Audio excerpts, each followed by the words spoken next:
नमस्कार मित्रांनो, नशिबवान सिरीजमध्ये काय घडले आपण ते बघणार आहोत. नागेश्वर निमंत्रण देतो की पूजेसाठी तू ये, त्यावेळेस ती स्पष्ट नकार देते. शी पुन्हा एकदा चिडते आणि नागेश्वरचा अपमान करता आहेस तू असं ती बोलते. त्याने धक्के मारून काढून देण्याचा प्रयत्न गिरिजाला ती करते. नागेश्वर उर्वशीला अडवतो. नागेश्वर ज्यावेळेस बोलतो की तुम्ही सर्व घरच्यांनी मिळून सर्वांनी तिकडे यायचं आहे, त्यावेळेस तिला खूप आनंद होतो आणि ती तयार देखील होते. त्याप्रमाणे दारू पिऊन तिचे वडील घरी येतात.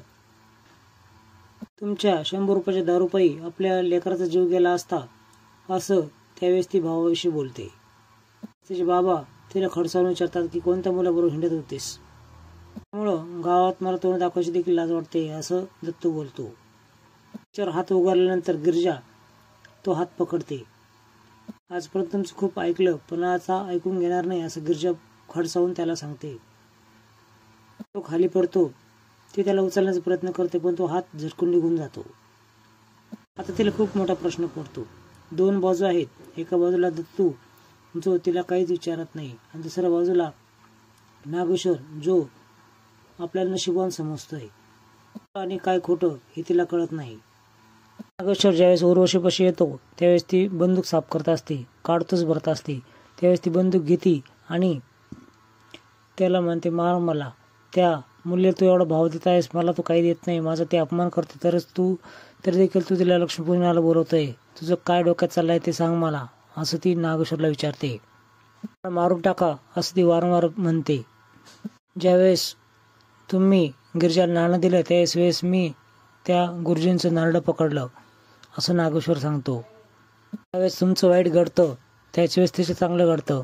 ही सर्व ग्रहांची दिशा आहे असं गुरुजी त्यावेळेस सांगतात.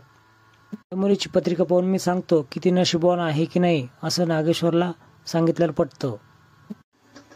हे सर्व तो उर्वशीला सांगत असतो आणि जेव्हा तिचं वाईट होईल त्यावेळेस ते आपलं चांगलं होईल असं तो तिला पूर्ण कल्पना देतो. पूजेला आपण बोलवणार आणि तिची पत्रिका बघणार असं नागेश्वर सुचवतो. इकडे गिरिजा सकाळी देवपूजा करत असते. त्याच वेळेस तिचा पाय सटकतो आणि रुद्रा तिला पकडतो. ती घाईगर रोडमध्ये त्याला जा असं सांगते. गाडीवर जाताना काल बाबांनी आपल्याला बघितलं, ते खूप रागवलेत मला असं ती बोलते.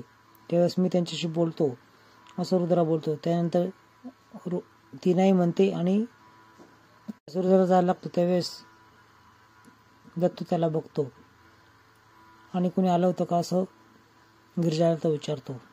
नंतर तो कालच्या प्रकारांबद्दल माफी मागतो. मित्रांनो, असेच नवीन अपडेट बघण्यासाठी चॅनल सबस्क्राईब करा, बेल आयकॉन दाबा. व्हिडिओ पाहिल्याबद्दल धन्यवाद.